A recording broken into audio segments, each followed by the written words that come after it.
રાજ્યમાં આગામી દિવસોમાં વાદળછાયું વાતાવરણ રહેવાની હવામાન નિષ્ણાત અંબાલાલ પટેલે આગાહી કરી।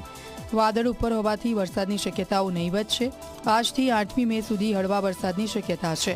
પંચમહાલ, દાહોદ, મહીસાગરના ભાગોમાં વરસાદની શક્યતા છે। દક્ષિણ ગુજરાતના ભાગોમાં છાંટાની શક્યતા છે તો સૌરાષ્ટ્રમાં વાદળછાયું વાતાવરણ રહેશે।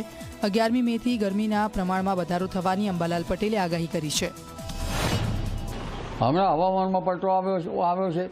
લગભગ વૈશાખના વચ્ચે આવા વાદળો આવતા હોય છે અને આવા વાદળો સવારે આવે અને બપોરે આ વાદળો અલોપ થઈ જતા હોય છે।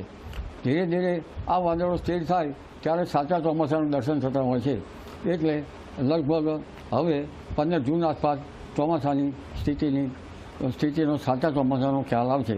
પરંતુ તે વચ્ચે રોહિણી નક્ષત્રમાં પણ પરંપરાગત જ્ઞાન પ્રમાણે જોવું રહ્યું, કારણ કે હાલ અલ નીનોની ધાસ્તી છે। આમ છતાં વરસાદના ચિહ્નો, સારા વરસાદના ચિહ્નો તો અત્યારથી શરૂ થઈ ગયા છે।